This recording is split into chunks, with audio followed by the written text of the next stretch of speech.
Hello and once again welcome to our channel matric English medium में हो साहिल दीवान एक ही एसेसन। कैसे हैं आप सब? उम्मीद करते हैं आप सब बहुत बहुत बहुत बहुत बहुत बहुत ज़्यादा अच्छे होंगे। अगर आप भी है Bihar board class 10th medium है इंग्लिश तो ये चैनल आपके लिए बनाया गया, तो इस चैनल को जल्दी से सब्सक्राइब कर लेना, साथ में बेल आइकन को ज़रूर प्रेस करना। एग्ज़ाम तक, एग्ज़ाम के बाद, एग्ज़ाम से पहले, एग्ज़ाम के रात जब भी इंपॉर्टेंट वीडियोज़ आएगा सबसे पहले तब तक पहुँच जाएगा। बाद में ऐसा नहीं हो कि तुम देखते रह जाए और हमारा वीडियो आप बहुत आगे चले जाए। ठीक है, बहुत इससे पहले एक पार्ट सब्जेक्टिव का पढ़ा चुके थे, सेकंड पार्ट पीडीएफ अपलोड कर चुके थे, बट सबका कहना है कि वीडियोस बना दीजिए, तो ठीक है आज वापस से हम लोग एक सब्जेक्टिव क्वेश्चंस कर लेंगे, कंप्लीट हो जाएगा।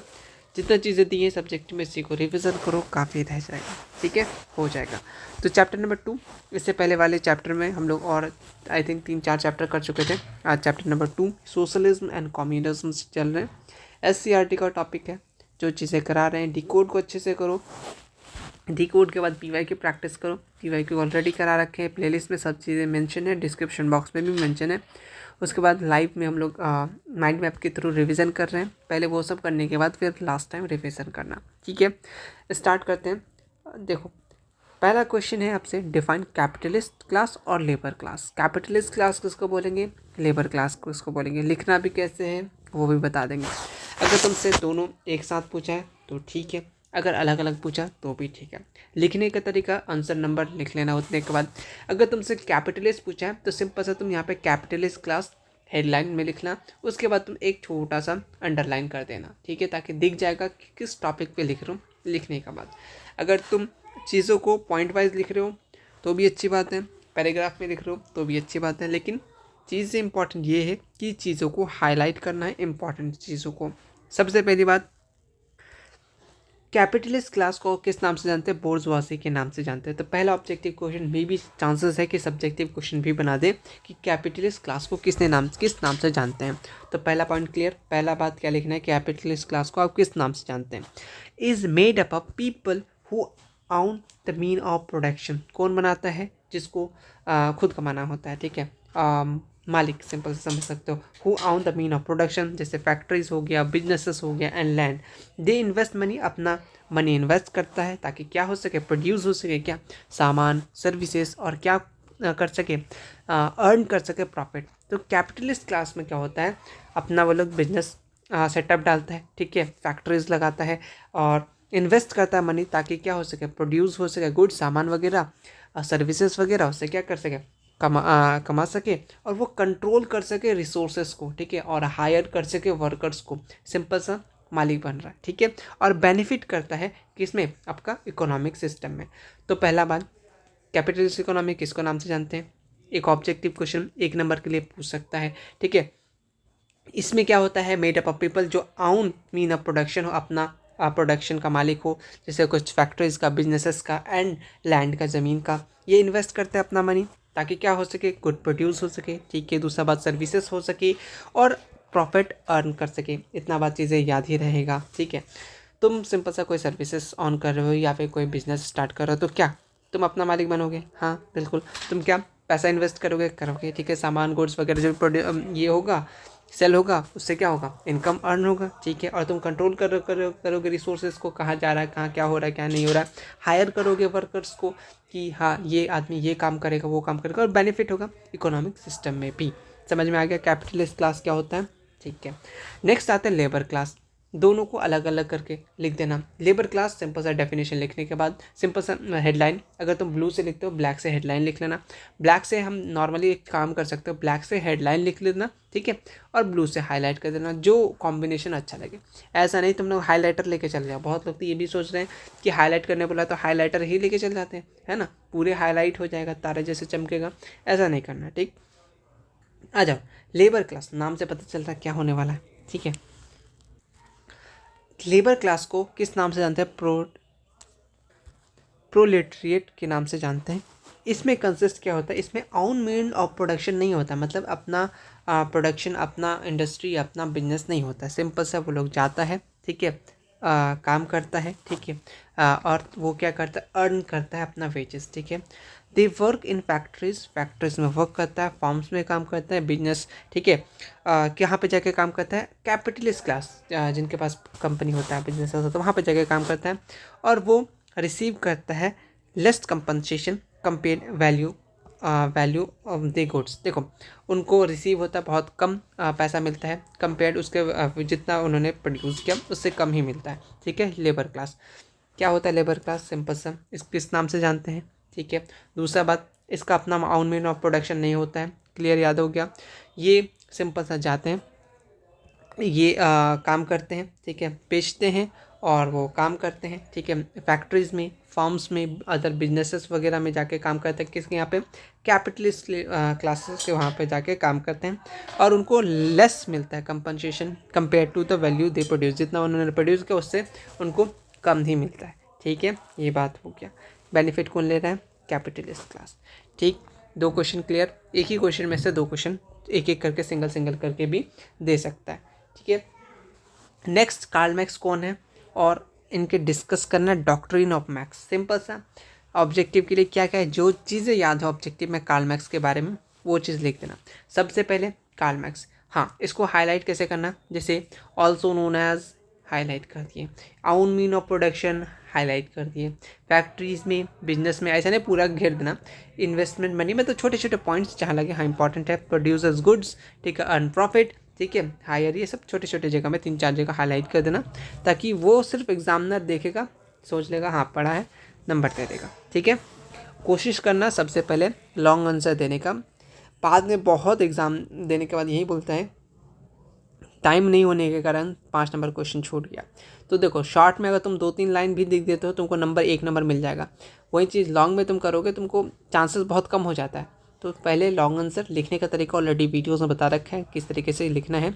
Long answer question section B history, mention करना सब्जेक्ट जरूर, तुम किस सब्जेक्ट का लिख रहे हो, हिस्ट्री का, ज्योग्राफी का, पॉलिटिकल का, जहाँ का भी लिख रहे हो, ठीक है। ओके, कार्ल मैक्स के बारे में क्या है याद है तुम्हें? 5 मई को पैदा हुआ 1818 में, ठीक है। सिटी का नाम भी याद रख लेना। ऑलरेडी जर्मनी तुम लोग रटे बैठे हो, ठीक है, बहुत बार रटे हो, ठीक है। ज्यू फैमिली में पैदा हुए थे, ठीक है। इनके फादर का नाम हेनरिच मार्क्स था, ठीक है, ये भी याद रख लेना। ये लॉयर फैमिली से ये थे, लॉयर फैमिली थे। बाद में ये क्या अडॉप्ट किया? क्रिश्चियनिटी। ये एजुकेशन जो लिया, ठीक है, इन लॉ में एजुकेशन लिया, ठीक है। ऐसे याद रख सकते हो, पापा एक तो वकील लोग थे, लॉयर थे, तो लॉ वगैरह में, ठीक है। ही गोट एजुकेशन इन द लॉ। वो बॉर्न कहाँ पे? बॉर्न यूनिवर्सिटी इन कब? 1836। बाद में वो बर्लिन यूनिवर्सिटी में चले गए, मूव टू बर्लिन यूनिवर्सिटी, ठीक है। वहाँ पे उनका लाइफ चेंज हुआ। किससे वो इम्प्रेस हुए? आइडियोलॉजी से। हिगेल का ऑब्जेक्टिव क्वेश्चन, ये भी तुम्हें मालूम है। ऑब्जेक्टिव के जो भी पॉइंट्स याद आ रहे हैं तुम्हें इससे रिलेटेड पॉइंट आप मेंशन कर देना, ठीक है। और उन्होंने शादी किया अपना चाइल्डहुड फ्रेंड जिसका नाम क्या था? जेनी, इन 1843। बस और कुछ चीज़ें, हाँ बिल्कुल है। उन्होंने क्या पब्लिश किया था? कम्युनिस्ट मैनिफेस्टो, ऑलरेडी डेट साथ याद है तुम्हें, जिसको हम लोग मदर ऑफ सोशलिज्म बोलते हैं, ये भी तुम्हें याद है, पॉइंट ऐड कर देना। उन्होंने क्या लिखा था? दास कैपिटलिस्ट, ये भी तुम्हें मालूम है, वो चीज़ लिख देना। 1867, जिसको हम लोग क्या बोलते हैं? Bible of socialist.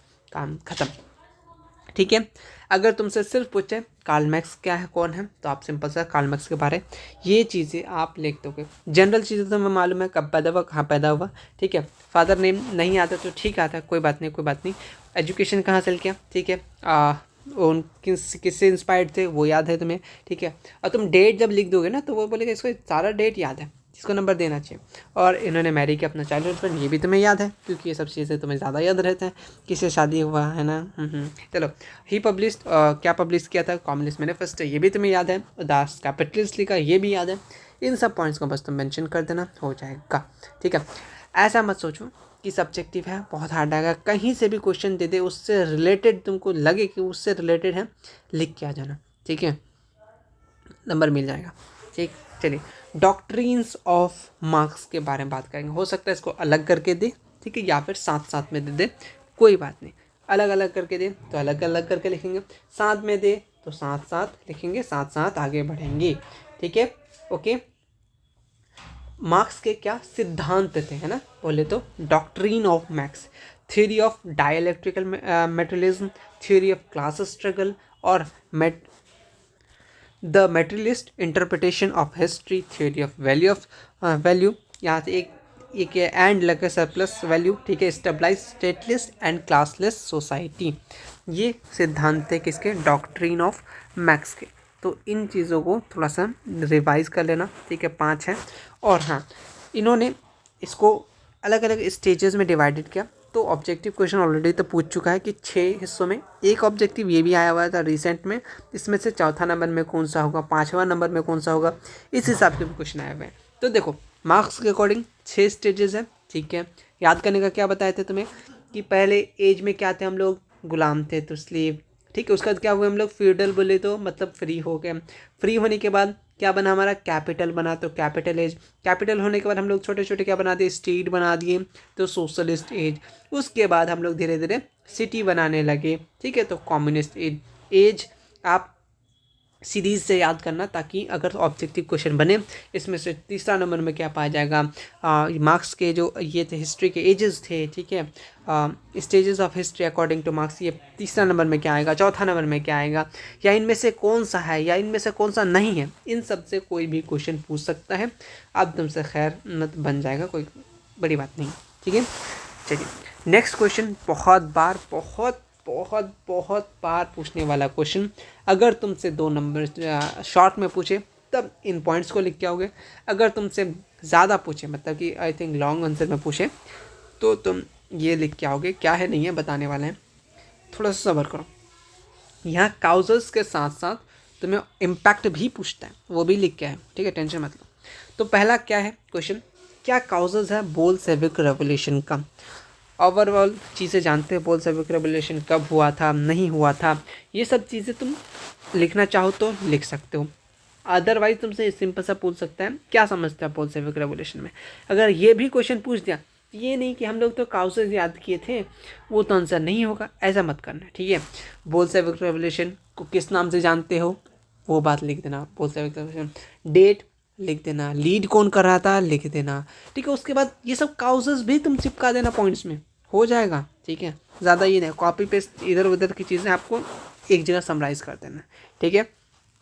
क्या क्या है देख लेते हैं, रीज़न क्या है देख लेते हो। तो autocracy disable government of jar, तो जार का जो गवर्नमेंट है उसको क्या कर दिया, डिसेबल कर दिया, ठीक है, पहला पॉइंट।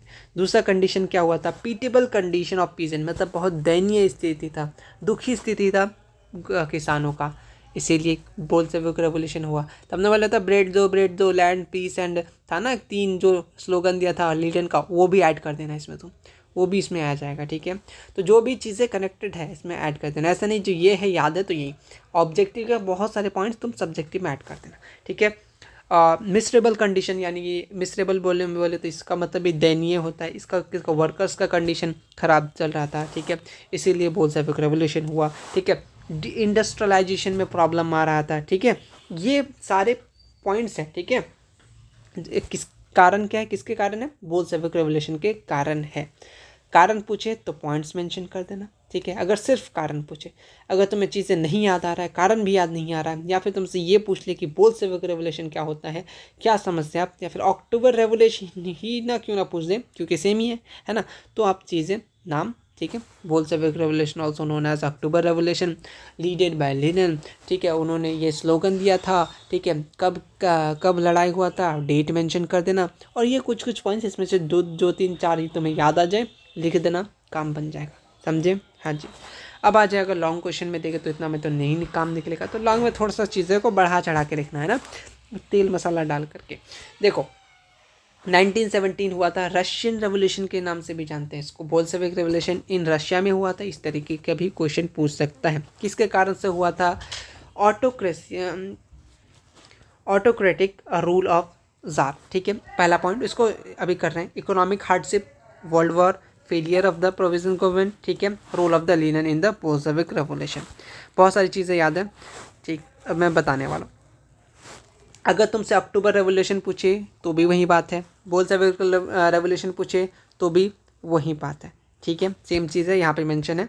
वापस से मैं बता रहा हूँ कैसे कट पेस्ट करना है तुम्हें। आ जाओ यहाँ से स्टार्ट करते हैं। क्या कारण था, काउज था, अगर तुमसे लॉन्ग आंसर में पूछें तो ऑटोक्रेटिक रूल ऑफ जार की बात करें, यानी जार का निरंकुश क्या बोलते हैं उसको, हिंदी बोले तो शासन, ठीक है। चलो रूल, जो ज़ार था, ठीक है, ये ज़ार बोले तो एम्पायर ऑफ रशिया, आपको सिंपल सा पूछता रहता है। ये इसके पास एब्सोल्यूट पावर था, पहला पॉइंट याद होना चाहिए कि ज़ार के पास क्या था, एब्सोल्यूट पावर था, ठीक है। उसका गवर्नमेंट जो है बहुत ज़्यादा ऑप्रेसिव था, मतलब बहुत ज़्यादा परेशान करता था लोगों को, ठीक है। अब परेशान करोगे तो कब तक सहेगा, एक ना एक दिन आएगा, ठीक है। सॉरी फॉर रिंग टोन, ठीक है, अचानक से बहुत लोग डर गए होंगे, बट फ़ोन एकदम जस्ट पास में था, कॉल कर दिया, बस बजने लगा। साइलेंट करना मैं भूल जाता हूँ अक्सर, कोई बात नहीं। The people had to no say in governments, इस जो पीपल लोग जो है इस गवर्नमेंट के खिलाफ कुछ नहीं बोल सकते थे, सीधे मुंह बंद। तो पहला बात याद होना चाहिए कि एब्सोल्यूट पावर था, ठीक है। वो गवर्नमेंट बहुत ज़्यादा अत्याचारी था, ठीक है, ठीक, ओके। पीपल जो है कुछ नहीं बोल सकता था, ये सब कारण है ना, कोई भी रेवोल्यूशन के कारण। अगर आपको कोई कुछ आपका सरकार कुछ नहीं देगा, ठीक है, तो प्रोटेस्ट करोगे, है ना, तो वही वही सब चल रहा था। इसीलिए जनता क्या जाता, बहुत ज़्यादा भड़का हुआ था, ठीक, ओके। नेक्स्ट आते हैं इकोनॉमिक हार्डशिप। क्या होता, इकोनॉमी वहाँ का, रशिया का जो इकोनॉमी बहुत ज़्यादा वीक चल रहा था, बहुत ज़्यादा गरीबी था, अनएम्प्लॉयमेंट था, फूड का शॉर्टेज हो गया था, ठीक है। बहुत ज़्यादा मेजॉरिटी ऑफ पॉपुलेशन को अफेक्ट कर रहा था, ठीक है, खाने की कमी हो रहा था, ठीक है। तो ये सब स्पेशली जो लोग पीजेंट थे, वर्कर थे, उनको ज़्यादा दिक्कत हो रहा था। तो ये भी दूसरा कारण हो गया। पहला कारण कि एक तो जनता का बात नहीं मानता था, ठीक है, अत्याचारी था, ठीक है, एक पॉइंट याद हो गया। दूसरा क्या हो गया, अब जरूरी नहीं है कि ये सब चीज़ें लिखो, मैं जब बता रहा हूँ ध्यान से वो समझो, जो याद रहे एग्जाम में लिखते आ जाए। बहुत ज़्यादा इकोनॉमी था, वीक था, तो पहला पॉइंट इसी को बना लेना, चालाकी कर लेना, ठीक है। दूसरा पॉइंट बना लेना कि पोवर्टी, अनएम्प्लॉयमेंट, फूड शॉर्टेज, ये सब।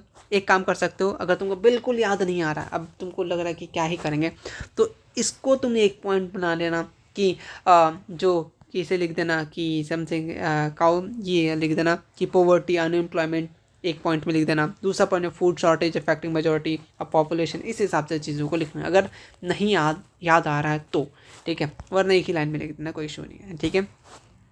उसके बाद नेक्स्ट वर्ल्ड वॉर, पहला रीज़न, दूसरा रीज़न क्लियर हो गया। तीसरा है वर्ल्ड वॉर 1, ठीक है। इसमें इन्वॉल्वमेंट था रशिया का वर्ल्ड वॉर में, ठीक है, जिसके कारण से क्या हुआ कि बहुत सारे हैवी लॉसेस हुए, हारेगा तो लॉसेस तो हो गई, ठीक है। बहुत सारे रिसोर्सेज यूज़ हो गए वर्ल्ड वॉर में, ठीक है। Increase suffering of the people, लोगों के लिए बहुत ज़्यादा दिक्कत होने लगा जीने के लिए। तो 3 चीज़ क्लियर हुआ।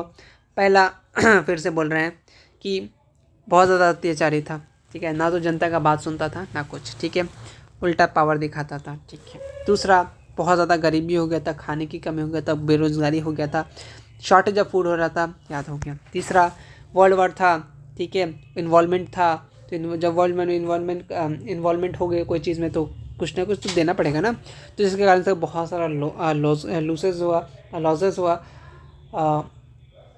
रिसोर्सेज का कमी हो गया, सफरेज होगा, लोगों को फिर दिक्कत होने लगा, ठीक।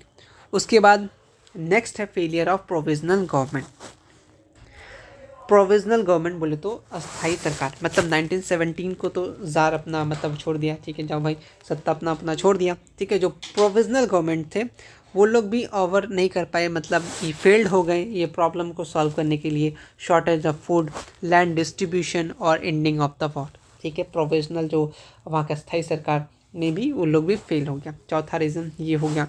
पांचवा रीज़न क्या, role of the Lenin and the Bolshevik revolution. इनके बारे पता है, लीनिन के बारे में, बोल्शेविक, उन्होंने क्या प्रॉमिस किया था, पीस, लैंड एंड ब्रेड दिलाएंगे पीपल को, ये स्लोगन रह गया, ठीक है। जिसमें सपोर्ट में वर्कर्स आए, पीजेंट आए, सोल्जर आए, बट ऐसे भी कुछ हुआ नहीं, ठीक है, ओके। तो ये सारे के सारे रीज़न थे, काउजेज थे। आपसे बोल्शेविक रेवोल्यूशन पूछे, अक्टूबर रेवोल्यूशन पूछे, रशियन रेवोल्यूशन पूछे, कुछ भी पूछे चिपका देना, ठीक है। यहाँ आई थिंक इम्पैक्ट भी पूछता है, ठीक है, आई थिंक यहाँ पे है, देखो इम्पैक्ट क्या पड़ा, वही वाला क्वेश्चन, ठीक है। या तो तुमसे पूछेगा काउजेज ऑफ रशियन रेवोल्यूशन, ठीक है, काउजेज तो अभी जस्ट पढ़े, यही वाला, इसको या तो तुमसे बोल्शेविक बोले, अक्टूबर बोले, सेम ही बात है, ठीक है। तो वापस से ये काउजेज वहाँ पे तुम ऐड कर देना, ठीक है, हाँ जी, समझे। इम्पैक्ट पढ़ लेते हैं, क्या क्या हुआ। मोनार्की ख़त्म हुआ, ज़ार का जो ज़ार रूलर था उसका शासन ख़त्म हुआ, क्या हुआ, एक कम्युनिस्ट स्टेट बना, ठीक है, स्टेबलाइज हुआ USSR का स्टेबलाइजमेंट हुआ, यानी union of the Soviet socialist Republic का स्टेबलाइज हुआ, ठीक है। यहाँ पे क्या हो गया, लैंड जो होता है जो redistribution of land was taken from the landlord given to the peasant, जिसका जिसका ज़मीन था, जिस किसान का था, वापस उसको दे दिया गया, ठीक है। वर्कर्स को राइट्स दिया गया उसका बेटर कंडीशन के लिए, फूड वर्किंग घंटा, कितना घंटा काम करना है, कितना तुमको राइट्स अधिकार है, सब चीज़ फिक्स कर दिया गया। इम्पैक्ट पढ़ा रहे हैं, ठीक है, इम्पैक्ट, ठीक है। इससे ग्लोबल इन्फ्लुएंस क्या हुआ, और आसपास के कंट्री लोग इंस्पायर्ड हुए, आसपास के जगह के वर्कर्स लोग भी इंस्पायर्ड हुए कि हाँ वो लोग किया था तो उन लोग को ये हक मिला, हम लोग भी करेंगे, हम लोग को भी हक मिलेगा। ये causes, impact, 3 question same answer, चाहे तुमसे रशियन रेवोल्यूशन पूछे, बोल्शेविक रेवोल्यूशन पूछे, या फिर तुमसे अक्टूबर रेवोल्यूशन पूछे, चिपका देना, ठीक है, समझे। हाँ जी, आज ये आज संडे है, तो ब्लडी संडे की बात करते हैं, क्या समझते हैं, what do you mean by bloody Sunday, ठीक है। तो बात है 9 जनवरी 1905 का, एक मॉब किसके तरफ जा रहा था, कैस्टल ऑफ सेंट पीटर्सबर्ग की तरफ, ठीक है। एक मॉब, बहुत ज़्यादा क्राउड जा रहा था, 1905 की बात है, 9 जनवरी को जा रहा था किधर, कैस्टल महल की तरफ जा रहा था, सेंट पीटर्सबर्ग के तरफ, ताकि उसका उसके महल की तरफ जा रहा था। क्यों जा रहा था, हल्ला करते हुए जा रहा था कि हम लोग को खाना दो, ब्रेड दो, ब्रेड दो, ब्रेड दो, दे देना चाहिए था बट दिया नहीं था, ठीक है। जो मिलिट्री ऑफ जार था, ठीक है, जार का जो मिलिट्री था वो फायर कर दिया, ठीक है, अंधाधुंध फायर कर दिया, जिससे बहुत सारे पीपल किल्ड हो गया, मर गया, ठीक है। इसी को जनवरी, तो आपका अगर ओल्ड कैलेंडर पूछे तो 9 जनवरी 1905, अगर तुमसे न्यू जनवरी पूछे मतलब अकॉर्डिंग टू अभी, तो 22 जनवरी को ये इंसिडेंट हुआ था, इसीलिए इसको क्या बोलते हैं, ब्लडी संडे, ठीक है। सिंपल सा बात है कि 9 जनवरी का बात था, एक मॉब पूरा अटैक जा रहा था, ठीक है, इनके घर जा रहा था, इनके महल जा रहा था, ठीक है। पता चला कि सब लोग आ रहे हैं हमारे महल की तरफ, तो जो मिलिट्री था हज़ार का, उसको बोला भाई चलाओ गोली, जो बचा बचेगा, ठीक है। तो पूरा का पूरा अटैक हो गया, जिसमें 1000 ऑफ पीपल मर गए, जिसके कारण से 22 जनवरी को या फिर 9 जनवरी को ओल्ड कैलेंडर के अकॉर्डिंग क्या बोला जाता है, ब्लडी संडे, मतलब पूरा संडे का दिन था, खून खून ही हो गया था, इसलिए इसको खूनी रविवार हिंदी में बोला जाता है, ठीक है, याद हो गया। हाँ जी, अक्टूबर रेवोल्यूशन सेम बात है, October revolution was a second phase of Russian revolution, second phase था, लेकिन चीज़ें लगभग सेम है, ठीक है। लीडेड बाय बोल्शेविक, ये बोल्शेविक पार्टी, किसका बोल्शेविक पार्टी था, चेंज हुआ कम्युनिस्ट पार्टी में, ठीक है, ये भी बताए थे तुम्हें।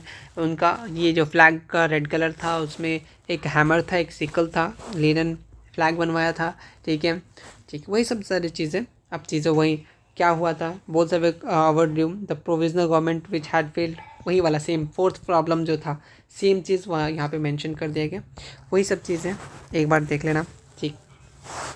वाह, एक बात ये भी है, तुमको ये भी पता है कि जो ये स्टेबलाइज किए थे सोशलिस्ट गवर्नमेंट, ठीक है, रशिया में फर्स्ट टाइम पूरे वर्ल्ड में, ठीक है, सोशलिस्ट गवर्नमेंट भी और कम्युनिस्ट गवर्नमेंट में, ठीक है, इस बात को याद रखना, रशिया ऑब्जेक्टिव में पूछता है, ठीक। नेक्स्ट क्वेश्चन शॉर्ट में पूछता है अक्सर, मैं बता नहीं रहा हूँ कौन सा शॉर्ट में कौन सा लॉन्ग में, लिखा नहीं है बट मैं बता रहा हूँ, ठीक। प्रोलेटरिएट क्लास से क्या समझते हैं, ये ऐसा क्लास है जिसमें फार्मर इंक्लूड करते हैं, लेबर इंक्लूड करते हैं और कॉमन पुअर पीपल को इंक्लूड करते हैं। ऐसे पीपल के समूह को, ऐसे ग्रुप ऑफ पीपल जिसमें farmer, labour, common poor people रहते हैं, उनको बोलते हैं प्रोलेटरिएट क्लास, ठीक है। तो इस बात को भी आप याद रखना, हो सकता है ऑब्जेक्टिव में दे दे इसमें से कौन सा है, फार्मर, लेबर या फिर अदर ऑप्शन दे दे, तो टिक करके आ जाना जब प्रोलेटरिएट क्लास कौन सा है, ठीक है। चलिए नेक्स्ट क्वेश्चन आते हैं, न्यू इकोनॉमिक पॉलिसी, जहाँ से क्वेश्चन लॉन्ग आंसर में फिक्स रहता है हमेशा, बहुत फेवरेट होता है बिहार बोर्ड का। तो न्यू इकोनॉमिक पॉलिसी NEP के नाम से जानते हैं, जो लेनिन 1921 को इन सोवियत रशिया में ये इंट्रोड्यूस किया था, ठीक है, ठीक। It was temporary policy to review the economy, ठीक है, जो बैडली इफेक्ट हुआ था वॉर के बाद, तो मालूम है शॉर्टेज वगैरह हो गया था, तो इससे कम करने के लिए, इससे बचने के लिए उन्होंने कुछ पॉलिसी लाया, इसका नाम है न्यू इकोनॉमिक पॉलिसी, ठीक है, ओके। 1921 को, एक वो LPG वो वाला मत समझ लेना, ठीक है, वो अलग है, ठीक है, हम अलग हैं ऐसे बोल रहा है। इनके क्या क्या चीज़ें हैं, 8 पॉइंट्स हैं, आपके बुक में ही था चीज़ें, तो मैंने ऑलरेडी चीज़ें ले लिया।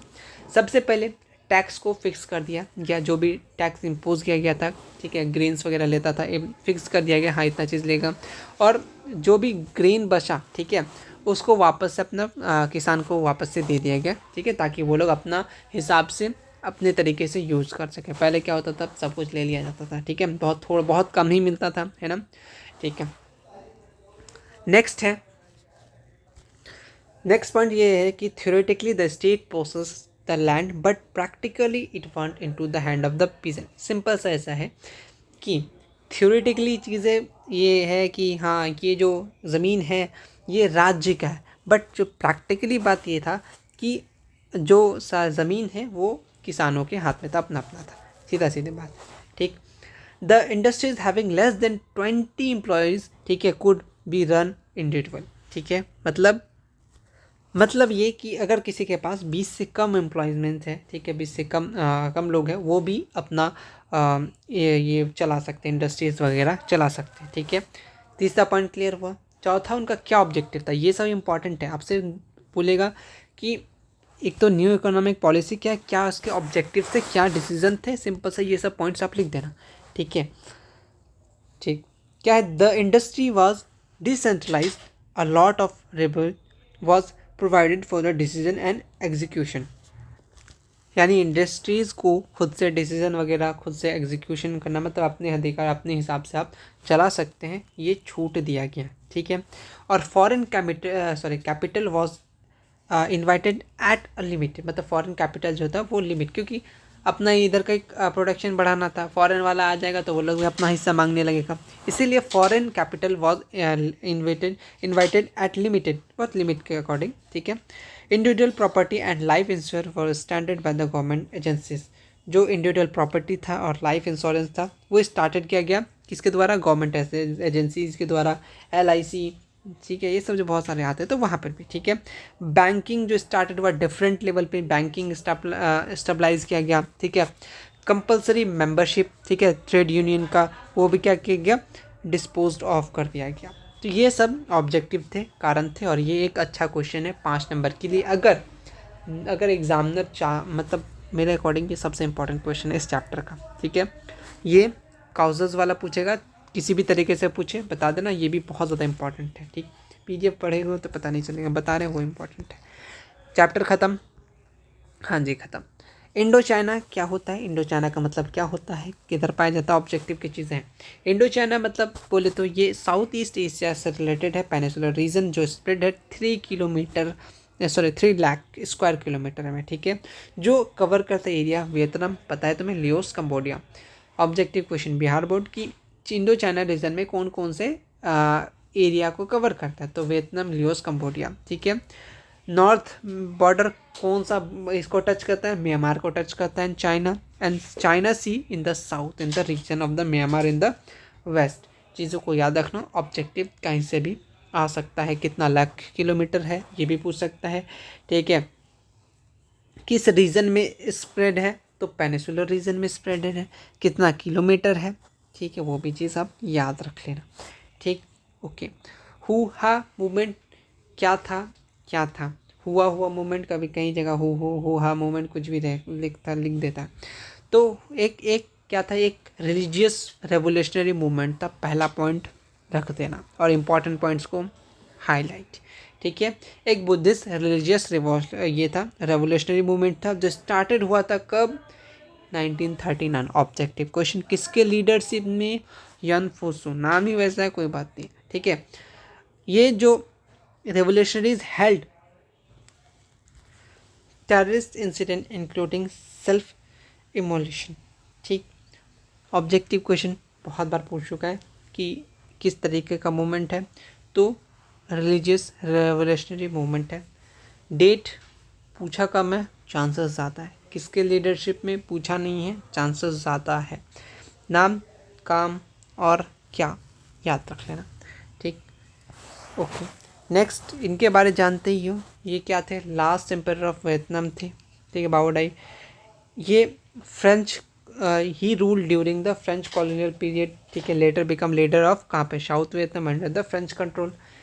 लास्ट एम्पायर ऑफ वियतनाम, पहला बात। रूल किए थे फ्रेंच कॉलोनियल पीरियड से, ठीक है। बाद में कहाँ बने थे, साउथ वियतनाम के फ्रेंच कंट्रोल में। इनका डेट ऑफ बर्थ, इनका डेट याद रख लेना। इन्होंने मेंटेन किया क्या, try to maintain his power cooperating with French, उन्होंने मेंटेन करते रखा, कोऑपरेट करते रखा फ्रेंच के साथ। बट उन्होंने देखा, but he was seen as weak and unpopular among the Vietnamese people, but उन्होंने देखा कि बहुत ज़्यादा कमज़ोर, अनपॉपुलर अमॉन्ग वियतनामीज पीपल में बहुत कम पॉपुलर है। उन्होंने फिर क्या किया, फिर 1955 में उन्होंने क्या किया, निगो दिन इनको ये दे दिया, और मतलब जो भी सारा ये अपना पोजीशन था, और मोनार्की को एंड कर दिया गया, ठीक है। दोनों नाम इंपॉर्टेंट है, आप लोग इनके बारे में जानते हैं, और इनके बारे में ऑलरेडी बहुत बार ऑब्जेक्टिव आता है। सिंपल था, क्या था, एक बार फिर से लास्ट एम्पायर था, ठीक है। वो फ्रेंच कॉलोनियल पीरियड से रूल करते आ रहे हैं, फिर लास्ट में क्या बने, साउथ वियतनाम अंडर कंट्रोल में आ गया, ठीक है। फ्रेंच कंट्रोल में बॉर्न कब हुए, डेड कब हुए, ठीक है। उन्होंने मेंटेन करके रखा पावर को, कॉपरेट करते रखा फ्रेंच के साथ, लेकिन वो बहुत ज़्यादा फेमस नहीं थे, वी कमज़ोर रह गए, ठीक है, अनपॉपुलर रह गए वियतनामीज पीपल के अंदर में, ठीक है। तो फिर उन्होंने 1955 को जाओ भाई, ठीक है, रहने दो, नाउ दिन को इन्होंने दे दिया और मोनार्की को ख़त्म कर दिया, ठीक है। चलिए, ये क्वेश्चन भी बहुत इंपॉर्टेंट है, चांसेस बहुत ज़्यादा है कि ये क्वेश्चन एज इट इज़ आ जाए, ठीक। मैं VVI लिख दूँ क्या, ठीक है, लिख देते हैं, बहुत ज़्यादा इंपॉर्टेंट है, वैसे सब तो इंपॉर्टेंट चीज़ें हैं। What were the colonial plan to French toward the Indochina, क्या कॉलोनियल प्लान था, किसके अकॉर्डिंग, इसके इंडो चाइना के अकॉर्डिंग, ठीक। तो देखते हैं, ये बुक के डायरेक्ट मैंने कट कॉपी पेस्ट कर दिया बुक से ही डायरेक्ट, क्योंकि 1 2 चीज़ें पॉइंट में लिखा हुआ, बट इजी लैंग्वेज में समझा देते हैं, याद रह जाएगा ज़्यादा देर तक, ठीक है। पहला बात, the vast empire of France will be transform in the union comparison all related to colonies, मतलब जो फ्रांस का विशाल साम्राज्य है उसको एक यूनियन में बदल दिया जाएगा, पहला पॉइंट, ठीक है। Indo China will be self government part of federation, मतलब जो आपका इंडो चाइना है वो फ्रांसीसी जो उनका महासंघ बोल सकते हो उसका एक पार्ट हो जाएगा। दूसरा उनका प्लान ये था, कॉलोनियल प्लान हो जाएगा, ठीक है, क्या उसको किस तरीके से हैंडल करना है। A union will be form by inclusion of the protest state of Indo China and, यहाँ पे चाइना, यहाँ पे Indo China and Cochin China, दो जगह यहाँ पे Indo China and Cochin China. ये जो यूनियन फॉर्म करेगा, यूनियन फॉर्म करने का बात हो रहा है, तो इसमें जो स्टेट्स है, ठीक है, इंडो चाइना और आपका कोचिन चाइना, इस दोनों को मर्ज करके क्या बनाया जाएगा, एक यूनियन बनाया जाएगा, एक मिला करके एक संघ बनाया जाएगा। इनका तीसरा प्लान ये था, ठीक है। Foreign policy and military policy, ठीक है, military of Indo China union will be remain in the control of French, मतलब जो हिंद चीन के जो यूनियन थे या हिंद चीन जो बनेगा, ठीक है, इसमें जो भी फॉरेन पॉलिसी होगा, ठीक है, उसको कंट्रोल कौन करेगा, फ्रांस करेगा। तो ये सब प्लान थे किसके तरफ, टुवर्ड द इंडो चाइना की तरफ, ठीक है। सबसे पहले क्या करेगा, एक एम्पायर बनाएगा, महासंघ बनाएगा, ठीक है, ओके। उसमें क्या करेगा, इंडो चाइना को कंट्रोल करेगा, फिर इंडो चाइना में जो स्टेट्स है उसको कंबाइन करके उस यूनियन के अंदर लेके आ जाएगा, फिर भी जो भी फॉरेन पॉलिसीज़ है उसको कंट्रोल करेगा फ्रांस, ठीक है, ताकि सब उसके कंट्रोल में उंगली में नाचे, ठीक। ये था जेनेवा एग्रीमेंट, क्या है देख लेते हैं। जेनेवा एग्रीमेंट कब हुआ था, डेट इंपॉर्टेंट 1954, एक पीस एग्रीमेंट हुआ था साइन, ठीक है, after the first Indo China between किसके इसमें, फ्रांस एंड वियतनाम, ठीक है। लीड कौन कर रहा था, हो ची मिन्ह, ठीक है, ओके ओके। इससे क्या हुआ, तो सबसे पहले ये एग्रीमेंट से वर्ल्ड वॉर एंड हो गया था, एग्रीमेंट बना, वर्ल्ड वॉर एंड हो गया, किसके किसके बीच में, agreement ended the world war between French and Vietnam. इसमें क्या हो गया, वियतनाम का डिवीजन हो गया, temporary divide into 7 parallel into 2 part में पैरेलल बांट दिया गया, ठीक है। एक बना नॉर्थ वियतनाम, एक बना साउथ वियतनाम। नॉर्थ वियतनाम हो ची मिन्ह कंट्रोल किया, ठीक है, एंड कम्युनिस्ट, ठीक है, वे साउथ वियतनाम के बाद नॉन कम्युनिस्ट गवर्नमेंट रूल किया, ठीक है। यहाँ पे कोई फॉरेन जो है इंटरफेयर नहीं करेगा, हम लोग अलग हो गए हैं, हम लोग का झगड़ा खत्म हो गया, कोई दोबारा आएगा नहीं, ठीक है, कोई इंटरफेयर नहीं करेगा अपना हम लोग का मामले में, ये सब चीज़ें था जेनेवा एग्रीमेंट में। जेनेवा एग्रीमेंट लिख दिया और जो उसके कारण क्या क्या है, मतलब क्या क्या हुआ था इस एग्रीमेंट में। तो सबसे पहले एग्रीमेंट हुआ कि भाई अब कोई लड़ाई झगड़ा नहीं होगा, सीधा सीधी बात है, वार ख़त्म करो, ठीक है। वार ख़त्म हुआ, बटा डिवीज़न ऑफ वियतनाम हुआ, साउथ में नॉर्थ में, नॉर्थ वाला हो ची मिन्ह के पास चला गया, साउथ वाला नॉन कम्युनिस्ट गवर्नमेंट के पास चला गया। वो लोग और क्या बोला कि आपको इंटरफेयर नहीं करेगा, अपना हम लोग मामला हम लोग देख लेंगे, सीधा सीधी बात, ठीक है। ओके, इलेक्शन हुआ, ठीक है, इलेक्शन भी वहाँ स्टेबलाइज हो गया, इलेक्शन भी स्टार्टेड हो गया, डिसाइड किया फ्री इलेक्शन होगा, ठीक है। कब हुआ था? हेल्ड इन 1956, ठीक है। तो अच्छा क्वेश्चन बना सकता है कि फर्स्ट टाइम इलेक्शन कब हुआ था यहाँ पे वियतनाम वगैरह में, तो 1956 अगर याद है तो ठीक है, वरना कोई बात नहीं। माई लाई विलेज क्या है, इनका स्टोरी क्या है, बहुत दर्दनाक स्टोरी है, सुन लेते हैं, आइए। तो बात ज़्यादा कुछ है नहीं, आप डिस्कस करने बोला है लाई माई विलेज, ठीक है। एक बात है ना, तो एग्ज़ाम जो क्वेश्चन बोलता है डिस्कस द ये फलाना फलाना, तो बात फिर करने नहीं देते, तो फिर डिस्कस कैसे करेंगे? तो कॉपी में डिस्कस करना है, तो बात मत करने में लगना, डिस्कस करने बोला है। तो माई लाई विलेज एक साउथ वियतनाम का पार्ट है, पहला ऑब्जेक्टिव पॉइंट याद रखना, ठीक है। इसमें क्या था, ठीक, एक गांव था, ठीक है, और सिंपल सा दक्षिणी वियतनाम का एक गांव था, जहाँ ये जो ना वहाँ के लोगों को, ठीक है, क्या है, वियतकंग, ठीक है,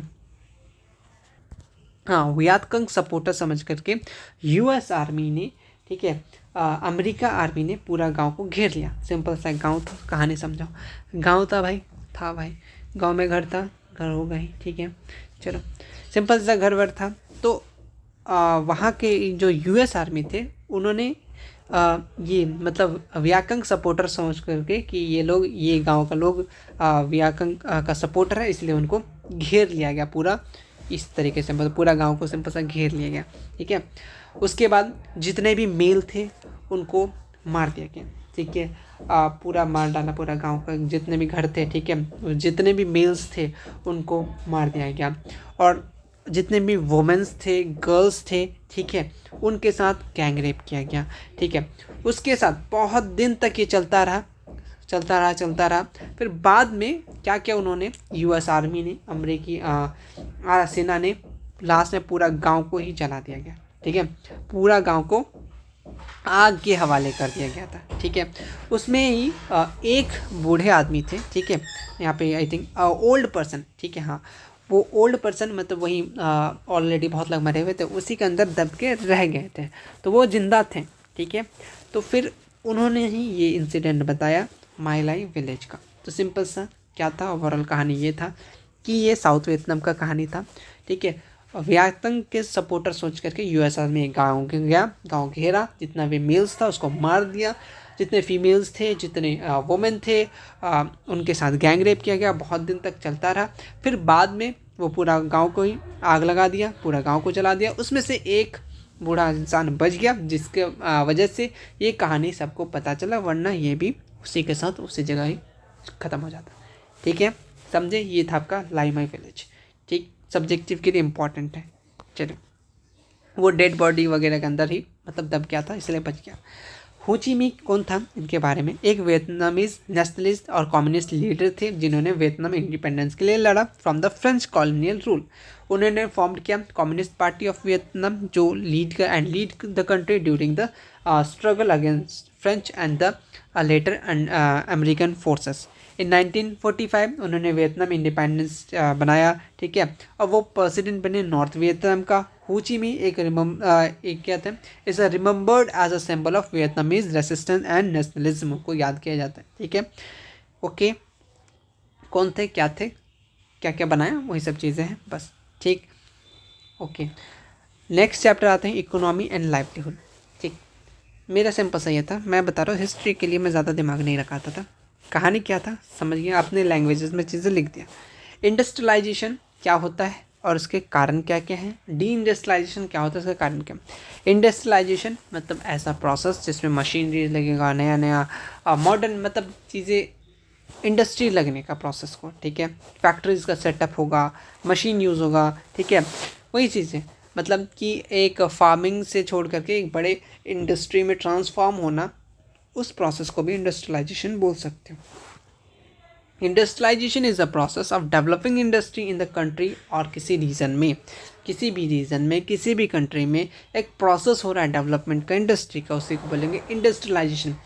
जस्ट अपोजिट डी इंडस्ट्रियलाइजेशन पूछे तो ज़्यादा याद करने का, ज़्यादा दिमाग लगाने का ज़रूरी नहीं है, बस यहाँ पे प्रोसेस को हटा के कुछ और दूसरा चीज़ ऐड कर देंगे। ठीक है, देखो यहाँ पे ऑलरेडी है, देखो it involve setting up factory. ये क्या होता है, फैक्ट्रीज का सेटिंग करना, फैक्ट्रिंग का सेटिंग हो रहा है। ठीक है, ठीक है, फैक्ट्री को सेटअप करना, मशीन्स का ये करना, मशीन से प्रोडक्शन करना। ठीक है, and moving from farming to manufacturing, farming से मूव करके कहाँ जा रहे हैं, मैन्युफैक्चरिंग में, लार्ज स्केल प्रोडक्शन में। क्या क्या होगा, क्या काउजेज होंगे इंडस्ट्रियल रेवोल्यूशन के, नीड ऑफ मदर इन्वेंशन होगा। ठीक है, आविष्कार ही जननी होती है। ठीक है, क्या होगा, इन्वेस्टमेंट होगा, लेटेस्ट न्यू मशीन्स आएंगे, इन्वेस्टमेंट करेगा, बहुत सारे कोर्स, बहुत सारे आपके आयरन वगैरह मिल जाएंगे, मशीनरी है ना। ठीक है, फैक्ट्री सिस्टम स्टेबलाइज हो जाएगा, ability of cheap labour system, सस्ता में लेबर भी मिल जाएगा, ट्रांसपोर्टेशन फैसिलिटी भी मिल जाएगा। तो कोई चीज़ बनेगा, इंडस्ट्री बनेगा, उस प्रोसेस को बोलेंगे इंडस्ट्रियलाइजेशन। उसके क्या क्या काउजेज होंगे, तो ये काउजेज हो जाएंगे। ठीक है, काउजेज भी याद रख लेना, इंडस्ट्रियलाइजेशन भी याद रख लेना। डी इंडस्ट्रियलाइजेशन सिंपल सा क्या हो रहा है, यहाँ पे ख़त्म होना, मतलब इंडस्ट्री बंद होने के कगार में है या बंद हो गया है। The process with industry activity such manufacturing decline region, किसी रीजन में बंद हो रहा है। अगर वहीं प्रोग्रेसिव लगा देंगे, ठीक है, तो क्या हो जाएगा, इंडस्ट्रियलाइजेशन हो जाएगा। जब शट डाउन होने वाला है या एक जगह से दूसरी जगह जाने वाला है, और यहाँ पे क्या हो रहा है, जॉब्स ख़त्म हो रहा है। ठीक है, production the factory sector, industrial sector, इस प्रोसेस को हम लोग क्या बोलेंगे, डी इंडस्ट्रियलाइजेशन। अच्छा, क्या आउटकम आएंगे इंडस्ट्रियलाइजेशन के, देखो डेवलपमेंट, इंडस्ट्री बनेगा तो आसपास टाउन बनेगा, कॉटेज इंडस्ट्री का लेकिन डाउनफॉल होगा भाई। ठीक है, कि अब मशीन का चीज़ आ गया है तो फिर क्यों ही जाएगा, है ना। डेवलपमेंट ऑफ, ये बहुत सारे डेवलपमेंट होंगे, इम्पेरियलिज्म का, क्लासेस का डिवीज़न होगा। ठीक है, एक इमरजेंस क्लासेस बोले तो मतलब एक कैपिटलिस्ट क्लास हो जाएगा, एक लेबर क्लासेस हो जाएगा। ठीक है, इस हिसाब से। ठीक है, emergence of the factory labour classes, और स्लम सिस्टम, मतलब जो झुग्गीवासी देखते हो, वो देखते हो ना, जहाँ फैक्ट्री वगैरह बचता है तो बहुत लोग टेंट वगैरह के लिए रहते हैं, लगा के रहते हैं, तो वो सब चीज़ें, ये आउटकम होगा इंडस्ट्रियलाइजेशन का। ठीक, ये क्लास के बारे ऑलरेडी पढ़े।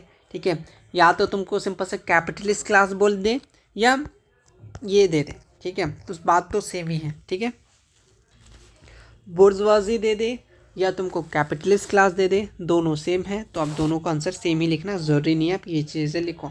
सिंपल सा capitalist class, on mean of production होगा। ठीक है, अपना फ़ायदा के लिए लेबर लगाएगा, सब कुछ लगाएगा, जो फर्स्ट चैप्टर फर्स्ट क्वेश्चन में जो पढ़े थे वही चीज़ आप यहाँ पे एज इट इज़ कर देना, कोई दिक्कत नहीं है, क्योंकि उसी को सेम ही तो नाम से जानते हैं, तो कितना क्वेश्चन याद करोगे। ठीक है, ओके। नेक्स्ट, सच में बहुत थक गया बोलते बोलते, एक तो 2 घंटा बोला, वो भी बिना कुछ खाए, सिर्फ पानी पी रहा था, क्लास कर रहा था, पानी पी रहा था, क्लास ले रहा था, एंड फिर जस्ट डाइनिंग वगैरह किया डायरेक्ट, दैन फिर वापस से फिर वीडियो शूट करने लगा इधर का। चलिए, इंडस्ट्री भी हो गया, बड़ी बात है, इंडस्ट्री के लोगों से भी हो गया, इधर भी वो क्वेश्चन हो गया। अच्छा, क्या इफेक्ट पड़ता है इंडस्ट्रियलाइजेशन का वर्कर जो वहाँ पे रहते हैं, तो देखो ये जॉब वगैरह करता है, पॉजिटिव भी, देखो हर सिक्के का 2 पहलू होता है। ठीक है, 2 फ़ायदा होता है। जैसे फ़िलहाल जैसे मेरा ही एग्जांपल ले लो, ये चीज़ कर रहे हैं तो मुझे बहुत ज़्यादा हेल्प हो रहा है मेरे अपने क्लास में, जब जो भी चीज़ें तुम लोग को पढ़ाते हैं, जैसे ज्योग्राफी ज़्यादा से ज़्यादा इसमें है, इकोनॉमिक्स में ज़्यादा हेल्प होता है, पॉलिटिकल में जो भी चीज़ें। ठीक है, ज्योग्राफी में भी हेल्प होता है, और साइंस बॉटनी की क्लास में भी हेल्प होता है, मतलब साइंस के वो छोटे छोटे चीज़ें, ठीक है, जो 10th में है, तो ग्रेजुएशन आते आते सबका माइंड से उतर जाता है। तो वो सारी चीज़ें मुझे 2 फ़ायदा हो रहा है कि एक तो तुम लोगों को भी रिवीजन हो रहा है, तुम लोग को पढ़ाया जा रहा है, साथ में मेरा रिवीजन हो रहा है, तो एक पॉजिटिव भी हो गया, मतलब 2 सिक्के। नेगेटिव ये हो गया कि हम अपने क्लास को थोड़ा सा कम टाइम दे पा रहे हैं नेगेटिव इस हिसाब से, बट ठीक है, अच्छी बात है। अच्छा लगता है कि सर लोग भी अच्छा बोलते हैं कि हाँ चलो याद है, चीज़ें याद है, पर सर को मतलब मालूम नहीं है कि हम क्लासेस वगैरह लेते हैं। कोई बात नहीं, हर सिक्के का 2 पहलू होता है। तो आ जाओ पहलू को देखने के लिए। जॉब बनाता है भाई, जॉब क्रिएट करता है, लेकिन एक तरफ वहीं की इंडस्ट्री लग गया तो खेती बाड़ी की तरफ से सब इधर आ जाता है, तो ये एक दिक्कत हो जाता है। ठीक है, हाँ वही बात है। ठीक है, और ज़्यादा से काम करवाता है, ठीक है, पैसा कम देता है, तो ये भी एक प्रॉब्लम है, ठीक है। वहाँ अपना था तो ठीक है भाई, ठीक अपना है, फिर भी बच जाता था। यहाँ तो कामों कराता है, पैसा भी उतना नहीं देता है। और अनसेफ इन्वायरमेंट, अपना घर पे था, आराम से मस्त था, यहाँ पे इन्वायरमेंट सही नहीं है, क्या पता मशीन में हाथ दब जाए, तो उसके लिए भी कोई कुछ नहीं मिलता था, कंपनसेशन वगैरह नहीं मिलता था, कुछ राहत के लिए नहीं मिलता था, ठीक है। तो ये सारे इफ़ेक्ट थे इंडस्ट्रियलाइजेशन वर्कर्स पे, ठीक, ओके। हाँ, तो ये सारे कारण हैं। और उनको कभी कभी ज़बरदस्ती भी काम कराया जाता था, तुम जाओ जॉब्स करके आओ, वहाँ पे जाओ, ठीक है। तो और बहुत ज़्यादा क्या होता है, ओवर क्राउडेड एरिया हो जाता था, रहने के लिए दिक्कत हो जाएगा, मतलब बहुत सारी चीज़ें हैं, ठीक है। अनहाइजीनिक कंडीशन में रहेगा, कहाँ रहना, कहाँ सोना, ये सारे पॉजिटिव इम्पैक्ट भी है, कुछ नेगेटिव इम्पैक्ट भी है। तो आप चीज़ों को समझो, ठीक है, बात को समझो, जो जो समझ में आए, क्या पॉजिटिव इम्पैक्ट है, नेगेटिव इम्पैक्ट, आप बात कर सकते हो, लिख सकते हो। स्लम सिस्टम इसी से रिलेटेड है। ये कब होगा, इंडस्ट्रियलाइजेशन, जब पीपल माइग्रेट करेगा रूरल से सिटीज़, अपना गांव छोड़ के, हाँ वहाँ पे लगा है इंडस्ट्री, वहाँ पे ज़रूरी है, चलो सब चलते हैं। एक पता चला हाँ वहाँ पे जो लगा, चलो चलो चलो हम लोग भी चलते हैं, जॉब्स की तलाश में चले जाते हैं, ठीक है। वहाँ पे बहुत ज़्यादा ओवर क्राउडेड हो जाता है, रहने का कंडीशन बहुत ज़्यादा ख़राब हो जाता है, ठीक है। उनको अच्छा सा अफोर्डेबल घर नहीं मिलता है, सही टेंट वगैरह, जहाँ मतलब बस जी रहे हैं, काम कर रहे हैं, खा रहे हैं, बस इससे ज़्यादा कुछ नहीं, वही सब, ठीक है। तो ये क्रिएट करता है क्या, स्लम सिस्टम किस तरीके से स्टार्टेड होता है, किस तरीके से शुरू होता है। तो डी इंडस्ट्रियलाइजेशन का ये भी एक आउटकम हो गया, ये भी एक इफेक्ट पड़ता है वर्कर्स की ज़िंदगी पर, ठीक। और वहाँ से क्या होता है, स्लम सिस्टम स्टार्ट हो जाता है, ठीक है।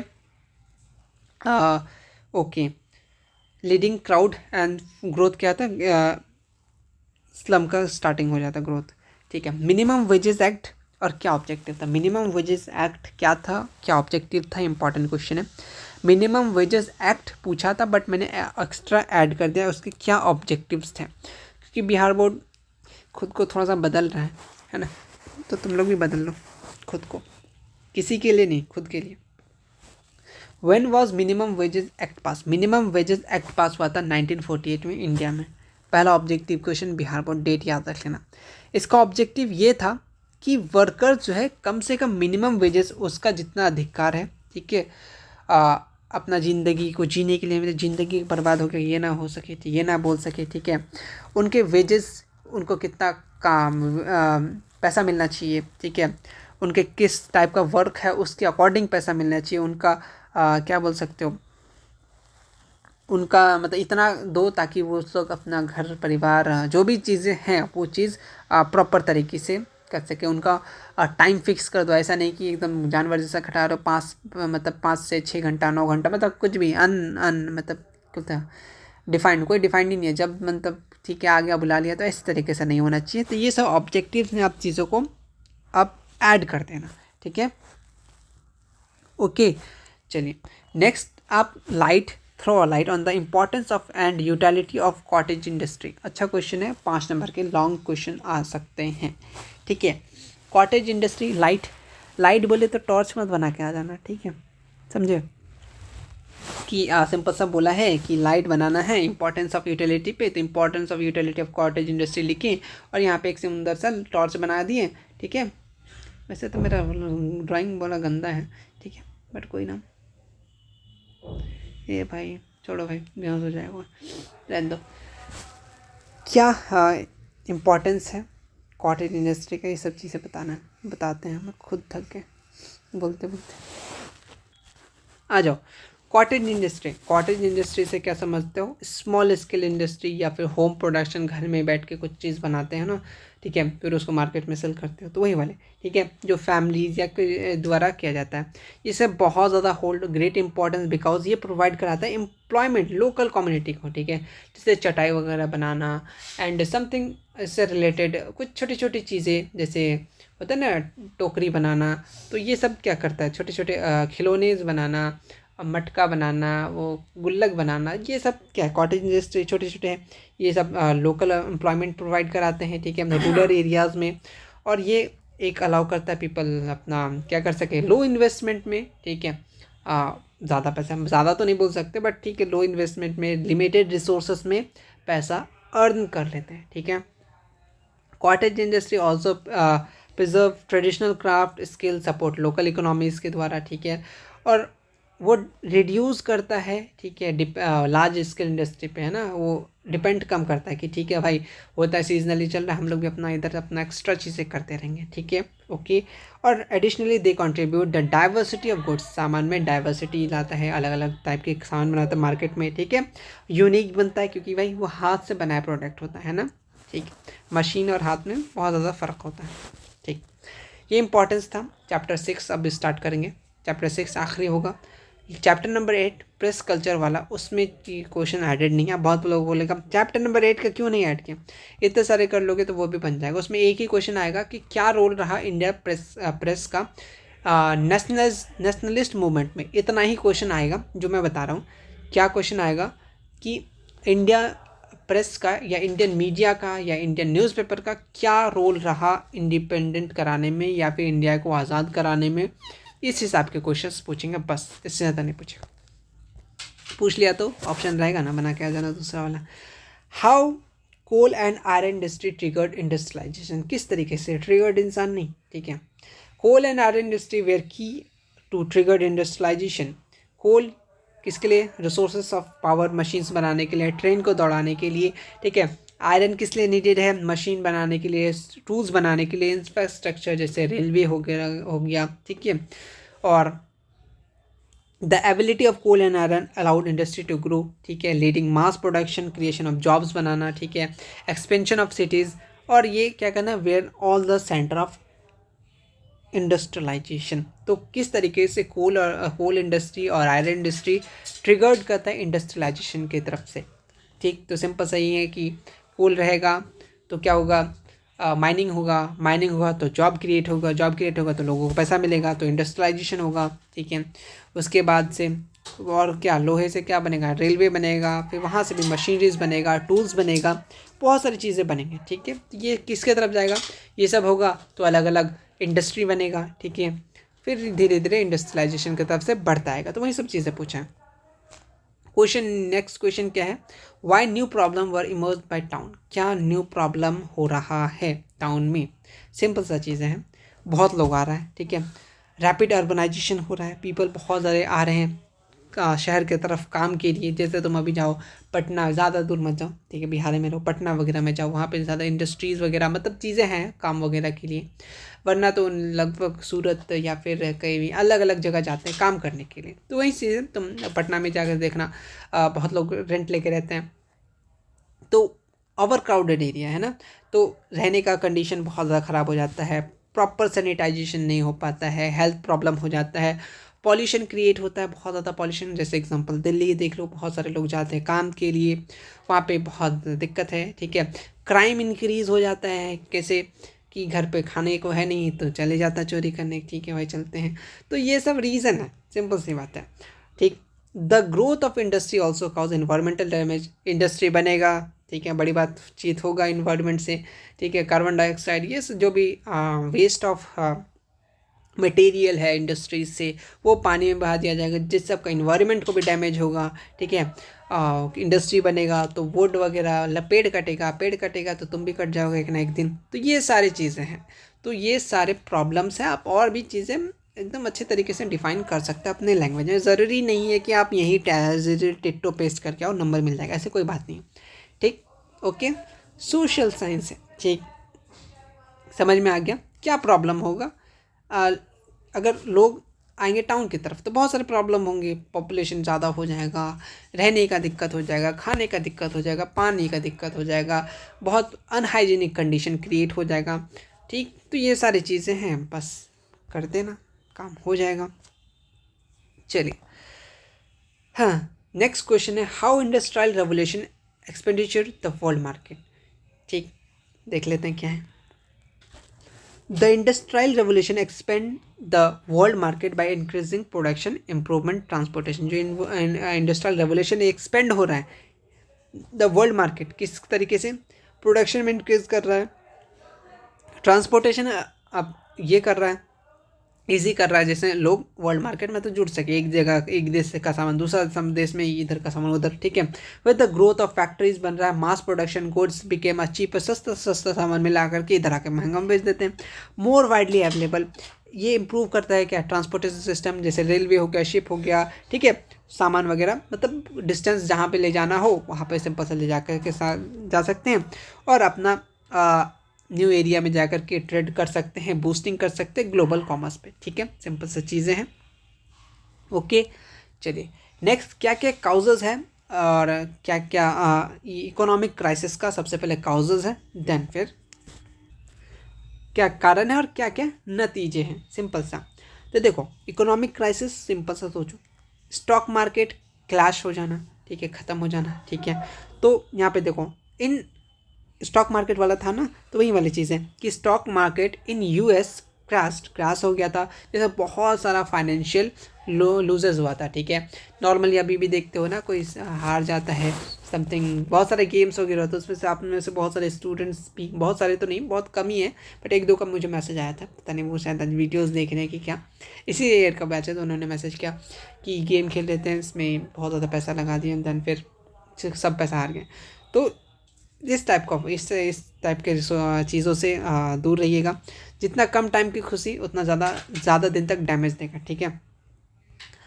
स्टॉक मार्केट क्लैश हो गया था, जिसके कारण से इकोनॉमिक ग्रेट डिप्रेशन आया था, ठीक है। ओके, ओवर प्रोडक्शन हो जाता है, फैक्ट्रीज प्रोड्यूस मोर गुड्स, जब बहुत ज़्यादा सामान हो जाता है तो क्या हो जाता है, क्या तो सस्ता हो जाता है। फॉर एग्जांपल आप लोग जाते होंगे, एक टाइम आता है ना कि बहुत सारी चीज़ें सस्ता हो जाता है, क्यों, क्योंकि मार्केट में बहुत सारी चीज़ें बहुत ज़्यादा ये हो जाता है उसका, मतलब बहुत ज़्यादा, जैसे फॉर एग्जांपल आलू हो गया, तो देखते हो खेतों से सब भर भर के आलू लेके आ जाता है, तो देखो बहुत सारा मार्केट में है, चलो दाम गिरा देते हैं, ठीक है, तो बोले वहाँ पे तो उतना मिलता ही है, वहीं से ले लेंगे। तो इसके कारण से क्या होता है, ओवर प्रोडक्शन के कारण से भी चीज़ें क्या हो जाता है, आपका इकोनॉमिक क्राइसिस हो जाता है, ठीक है। प्रोडक्ट बिकता नहीं है, ठीक है, फाइनेंशियल ट्रबल आ जाता है, जितना उसको मिलना चाहिए उतना मिलता नहीं है, ठीक है। फॉर एग्जांपल खास करके जो लोग फार्मर्स फैमिली से होंगे, ठीक है, किसान होंगे, तो उन लोग ज़्यादा रिलेट कर पाएंगे। फॉर एग्जांपल कोई खेती होता है मकई वगैरह, या फिर धान, बिहार में नॉर्मली मकई राइस वगैरह ये सब चीज़ें होता है, तो वो मेहनत करके पूरा साल भर मेहनत करते हैं, एट द एंड बेचने के टाइम, सेल करने के टाइम उनका दाम घट जाता है, क्योंकि ऑल ओवर पूरा आसपास में वो सब प्रोडक्शन सभी लोग करते हैं। फिर वो जो ये होते हैं क्या बोल सकते हो, वो लोग खरीद लेते हैं कम दाम में, देन फिर वो लोग स्टॉक करके रख लेते हैं, जब दाम प्राइस ज़्यादा हो जाता है फिर वो लोग सेल कर देते हैं, ठीक। ओके, तो ये दिक्कत होता है कि उनको जितना मिलना चाहिए हक उनका हो नहीं पाता है, ठीक है, जैसे तैसे, ठीक है भाई, क्या ही कर सकते हैं, ठीक। तो ये सब चीज़ें आपका। नेक्स्ट, बैंक का फेलियर हो जाना, ठीक। मैं चीज़ें अदर भी चीज़ें बता रहा हूँ, चीज़ें कनेक्ट करके रखना है, ठीक है, नहीं तो बोर हो जाओगे। बैंक फेलियर की बात करें, विड्रॉल में दिक्कत हो जाना, ठीक है, बहुत सारा सेविंग लॉस हो जाना, बैंक फेलियर भी कारण है किसका, आपका ग्रेट डिप्रेशन ऑफ 1929 को जो हुआ था, इसके कारण सब बताना है, ठीक है। ग्लोबल ट्रेड डिक्लाइन हो गया था, ठीक है, बहुत ज़्यादा ट्रैफिक इम्पोज हो गया था, ठीक है, इसके कारण से लीडिंग क्या क्या डिक्रीज़ हो गया इंटरनेशनल ट्रेड, अगर चलता रहता तो ये चीज़ें नहीं होता। उसके कारण क्या क्या हुआ, ये जो हुआ अनएम्प्लॉयमेंट हो गया भाई, मतलब बिजनेसेस बंद हो गया, ठीक है, लोग जॉब से हाथ धो रहे हैं, जॉब से हाथ धो रहे हैं मतलब वो जॉब, मतलब पानी में जॉब डाल के हाथ नहीं धो रहे हैं, मतलब वो जॉब छोड़ रहे हैं या जॉब से निकाल दिया जा रहा है, ठीक है, कंपनी बंद होकर अब जाएगा कहाँ। फॉर एग्जांपल अभी कोविड-19 में हुआ था ना, तो वो सारी चीज़ें बहुत लोग फेस किए होंगे, सब ने फेस किया है, बहुत क्या सब ने फेस किया, ठीक। आप भी फेस किए हैं अपने स्कूल कॉलेजेस, स्कूल में है ना कि अभी आप कोविड-19 के कारण से बहुत लोग सीबीएसई में पढ़ते थे, वो बिहार बोर्ड ट्रांसफर्ड हो गए, किसके कारण से, कोविड के कारण से। तो ये आप भी स्कूल से हाथ धोए, अपने फ्रेंड्स सर्कल से हाथ धोए, तो ये सब कारण था, ठीक। कनेक्ट कर रहे हैं इसलिए ताकि चीज़ें याद रहे। अब कितना रटोगे तुम लोग। पॉवर्टी की बात करें, जब अनएम्प्लॉयमेंट रहेगा तो कोई जॉब्स नहीं रहेगा, तो बहुत ज़्यादा एक्सट्रीमली पुअर मतलब कंडीशन हो जाएगा, गरीबी वाला हो जाएगा, ठीक है, जैसे वी आर गरीब, ठीक। सोशल अनरेस्ट की बात करें, प्रोटेस्ट होगा सरकार के खिलाफ, स्ट्राइक लगाए जाएंगे, डिमांड करेगा भाई जॉब दो जॉब दो जॉब दो, ठीक है, government support and work and government support के थ्रू, ठीक है। ओके, ग्लोबल इम्पैक्ट क्या पड़ेगा कि ये क्राइसिस धीरे धीरे पूरा अदर कंट्री तक को भी अफेक्ट करेगा। जैसे फॉर एग्जांपल आपके यहाँ कुछ उपज रहा है वो बंद हो जाए, ठीक है, वो कंट्री कंज्यूम कर रहा था, खरीद रहा था, वो लोग के पास बचा नहीं, वो लोग तो इसी पे डिपेंड था, तो वो उधर भी नहीं गया, इधर भी नहीं गया, एक क्या बोलते हैं, एक तीर से दो निशाना ऐसे समथिंग, ठीक है। तो ये चीज़ें हो जाता है, ग्लोबल इम्पैक्ट भी पड़ता है चीज़ों को, ठीक।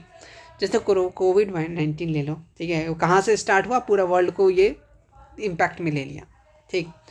कैपिटलिज्म सेम, अभी जस्ट कैपिटलिज्म ऐसा सिस्टम है, प्राइवेट अपना खुद अपना बिजनेस होगा, अपना खुद का कंट्रोल होगा, अपना खुद का सामान होगा, लोगों को लाएंगे, अपना प्रॉफिट कमाएंगे, ठीक है, एम्प्लॉयमेंट देंगे, कम दाम में अपना काम निकलवा लेंगे, बात खत्म।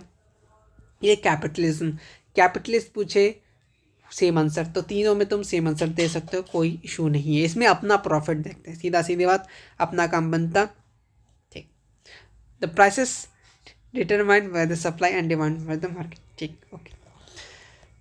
लास्ट क्वेश्चन, इसके बाद क्वेश्चन खत्म, 1 घंटा के अंदर थक गया बोलते बोलते। एक्सप्लेन द लास्ट क्वेश्चन ये है कि explain the intrusion of French in Indo China, मतलब फ्रेंच जो है किस तरीके से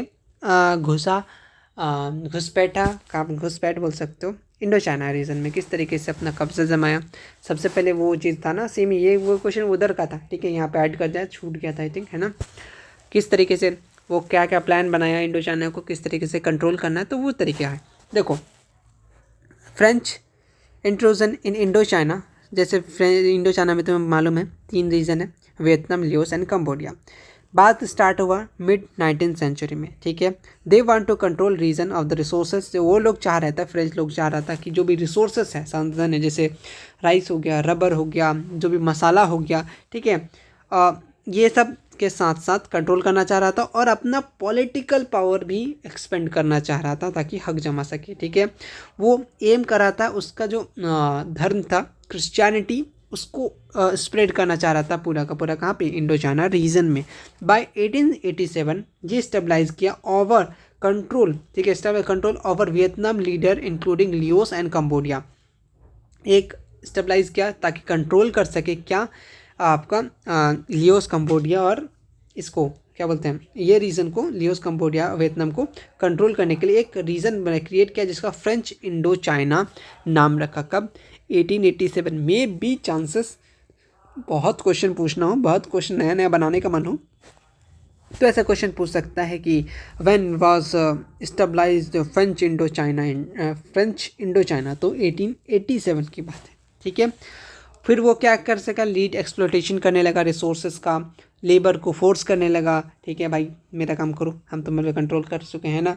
और वो लोग क्या किया, losses of local culture loss हो गया, ठीक है। Eventually cause resistance and struggle for independence, ठीक, सिंपल सा। ये उन्होंने क्या किया, एक तो सबसे पहले फ्रेंच इंडो चाइना बनाया, ठीक है, उन्होंने एक्सप्लॉइट करने लगा, ठीक है, ज़बरदस्ती करने लगा, रिसोर्सेस फोर्स करने लगा कि भाई ये काम करना है आपको, ठीक, भाई तो बोलता नहीं था, ठीक है, ओके। और वो लोग धीरे धीरे क्या, अपना लोकल कल्चर था वो भी ख़त्म हो रहा था, जिसके कारण से क्या राइज हुआ, ठीक है, आपका इंडिपेंडेंस, स्ट्रगल ऑफ इंडिपेंडेंस। फिर वहाँ से इंडो चाइना, ठीक है, ये सब चला कि हम लोग भी आज़ाद होंगे, ठीक, जिसके कारण से बहुत सारी चीज़ें, वो बहुत लोग आए, ठीक है, आज़ाद कराने में हेल्प हुआ, ये सारी चीज़ें आज़ादी के लिए फिर मांग बढ़ने लगा। बस दैट्स फॉर टुडे, आज के लिए बस इतना ही। फिर मिलेंगे, अगर जान रहा तो मिलेंगे नेक्स्ट वीडियो में, तब तक के लिए अपना ख्याल रखना। वीडियो को सब्सक्राइब कर लेना है, पागल हो गया, वीडियो को लाइक कर देना, चैनल को सब्सक्राइब कर लेना। Take care. बहुत डिमांडेड वीडियो था, पता नहीं क्या रिएक्शन आने वाला है, कैसा कमेंट आने वाला है, कैसा व्यूज़ आने वाला है, अपने तरीके से दिए क्योंकि थक गए यार, सुबह से 2 घंटा, अभी 1 घंटा, बीच में इधर उधर, कोई ना, फिर भी हो गया, लास्ट टाइम है, ठीक है। फिर मिलेंगे, और 100 लाइक का टारगेट रखते हैं, 100 लाइक नहीं हुआ तो हम छोड़ देंगे वीडियो बनाना, सब्जेक्टिव का खास करके। चलो फिर, take care, thank you so much, good bye.